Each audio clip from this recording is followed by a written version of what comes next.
Since their inception, fan films have been created for a variety of reasons. And they could be created for different fan films or different universes to begin broad, or you could go more specific and think why this fan film was made. A fan film could be made to show awesome choreography, to tell an interesting story, or it could be something darker, to try to be the best fan film, more ambitious, or there could be some other political reason you're trying to make this fan film. Whatever it is, one issue that has been riding through fan films forever, really, has been the money. Fan films have constantly been asking for Indiegogo campaigns, most notably, but a ton of other ways to get money for their films. Most fan films don't always promote how much money their productions are, and most do not. But for the studios that have, is there a relationship between how much money a studio is getting and how it affects the product of their fan film? Not just that, but does a more money fan film make it worse?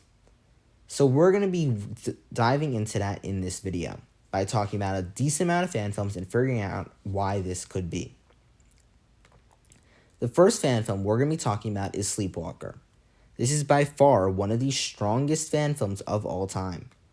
I have been saying this for a very long time, and I have loved this fan film for many, many years.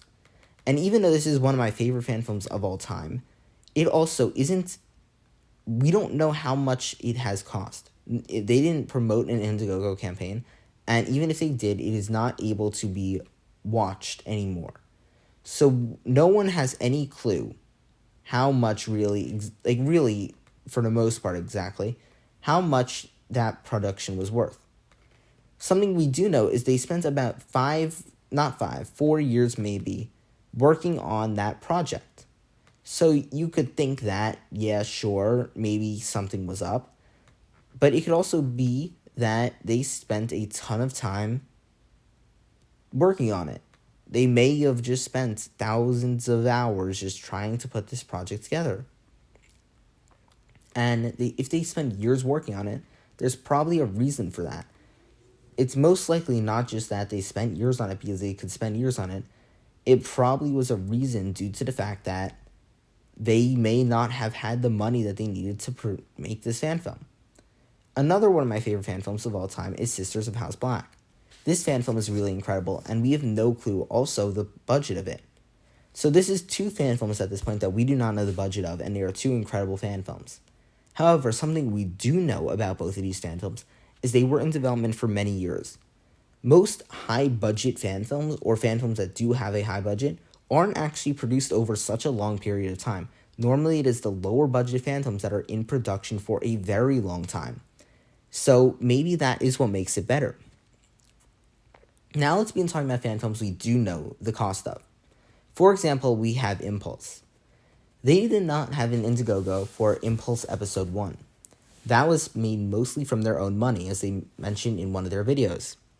In that video, they did not just mention that they used most of their own money, but that money was pretty massive, was a pretty huge amount in American dollars at this time. So, how is Impulse so good if it was all from their own money? Impulse was in development for maybe 3 to 4 years as well, and it was just a 40-minute episode. In this episode, even though we don't fully know the budget, you could have an idea of how it could go. And they began to look at an idea for money for a second one because they couldn't keep spending so much of their own money on it. And we don't know an exact number at this point, but we know that it wasn't very high, so they couldn't do it. And this is also because some people just don't donate to fan films that much. And we're going to be discussing that issue in just a few seconds. But before we get into that, let's keep discussing some other fan films before we discuss the whys and hows. Next, we're going to be discussing Menacing Studios. They put out something for their original fan film called Welcome to West Haven. This fan film, I think, had about $60 out of their 4,000 flexible goal, I believe.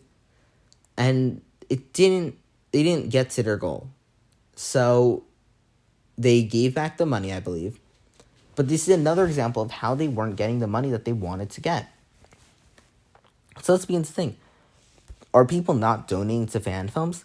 Well, that isn't true. Let's look at the Web of Spider-Man fan series season 2. This had $760 from 13 different backers. And this is for season 2 that should be coming out sometime in the next few months or years. And $760 isn't a huge amount. It's 38% of their flexible goal. But that is a pretty substantial amount to produce it. We don't know exactly what season 1 was costing, but it is from what we understand, it wasn't very high. So now that they're getting more money, we haven't seen anything from season 2 yet, but we can expect season 2 to be better.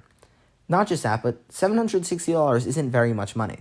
But let's talk about fan films that do get a lot of money. So let's keep moving on to some of these higher budgeted fan films.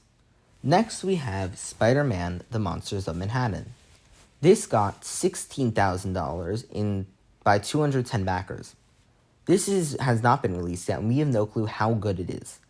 However, we do know they've been working on it for a while, and a trailer release that I personally very much enjoyed. So, it's not saying that all fan films that get a lot of money are going to be bad. However, we have no clue how good this is. So, is it really worth it to submit money to a fan film that we have no clue what it could be? Most money was given to this fan film before we actually knew if it was going to be good or not, or really even if we knew if it would, not just if it would come out or anything like that, but how good it would be. They released a 2024 update and they were very excited about this. But even as someone who's just following this fan film, they said things like, wouldn't you want to see a Netflix quality Spider-Man series like Cobra Kai and Stranger Things? Sure, that looks good on paper. And who knows, maybe this could be incredible. But we have found issues or found times that this has occurred where the fan film created is not what they promised. And we're going to be talking about that in just a few fan films.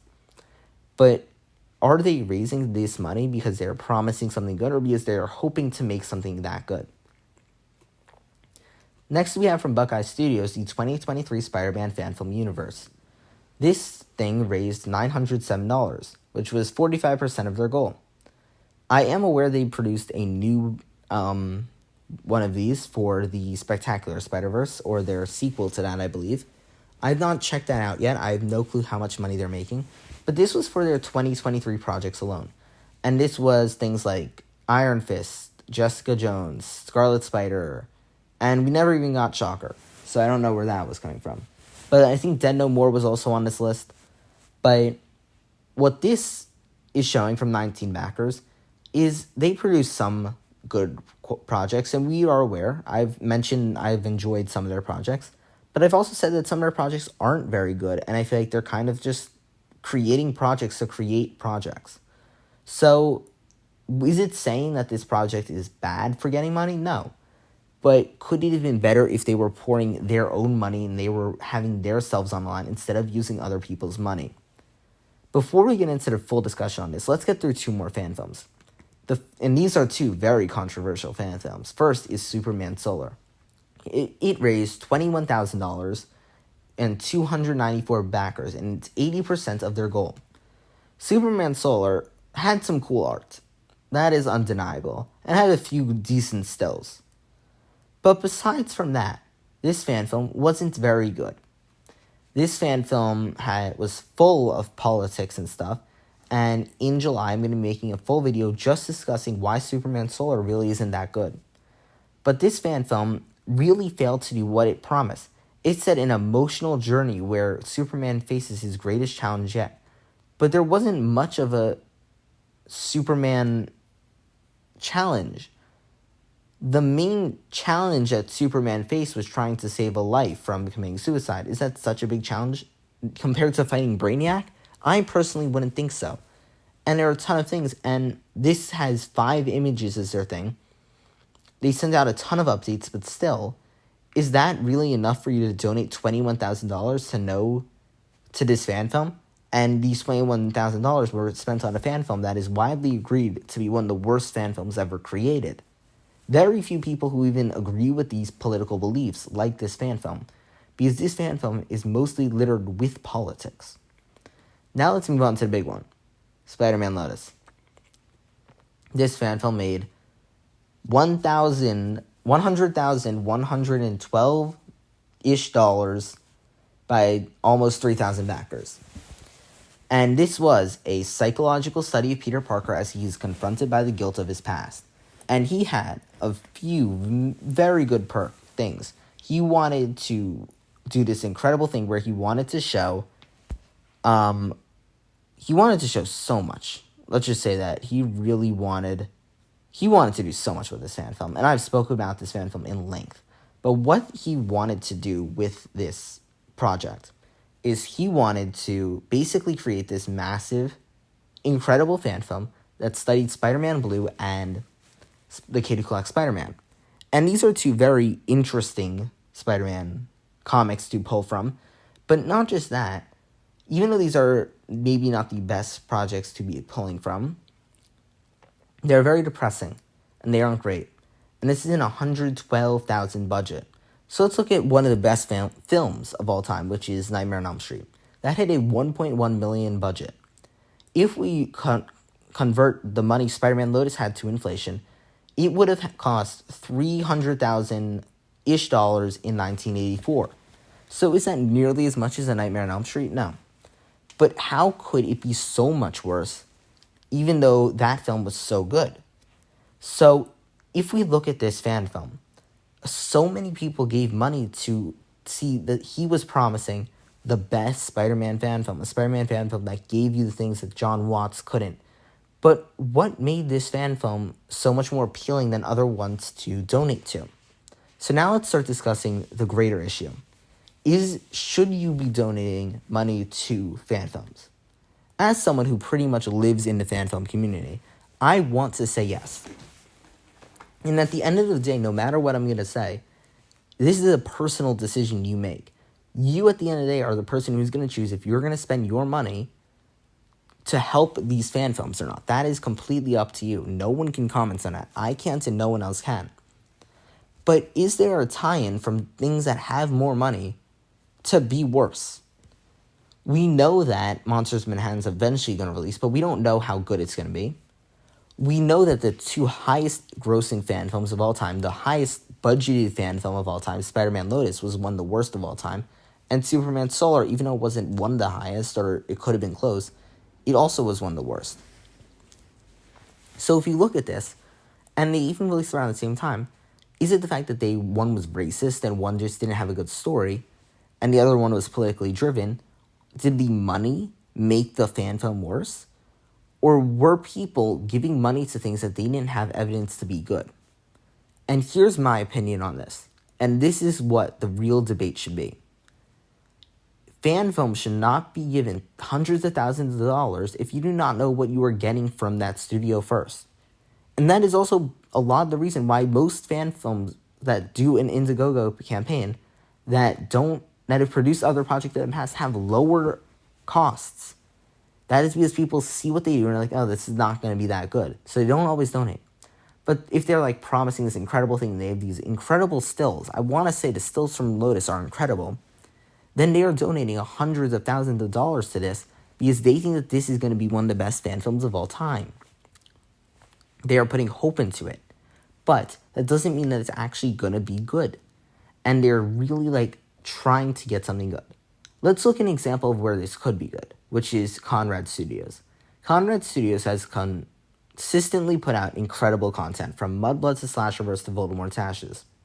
I do not know exactly how it's run, but I'd assume that people can just donate straight to Conrad Studios or hire them for stuff, and they then spend that money to create their other projects. And or just watching their videos also makes them a ton of profit. So if you look at their content, and they put out an Indiegogo campaign for Mudblood 4, for example, many people will probably donate to that because they have seen consistently good content. But why wouldn't fan films then put out some incredible fan film so people can see what they are donating to? It comes to the Spider-Man Lotus issue. Many people were trying to recall their money because they felt like, especially when the racism came out, but even once the film released, they were like, this film is so bad, why did I spend my money on this? And that is because they made the decision to give their money to a fan film creator and not know how good the fan film that was going to be created would be. So is it really worth it to give money to a fan film that you don't know how good it's going to be? It's a huge risk. But it shouldn't be necessarily funding a fan film. It should be funding a studio. If you look at a studio and you've seen good things, then why don't you say, let's spend some money to try to make this studio produce good content? And if that is something you want to see, then that is how you're going to see more content.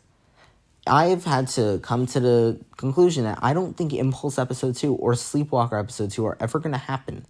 And the reason why I just don't think they're going to happen is because people aren't funding them. But Spider-Man Lotus made $112,000 and is one of the worst fan films of all time. And one of the reasons it is the worst is because eventually it was supposed to be a short film, like 40 minutes, but it became so much longer because they made so much money.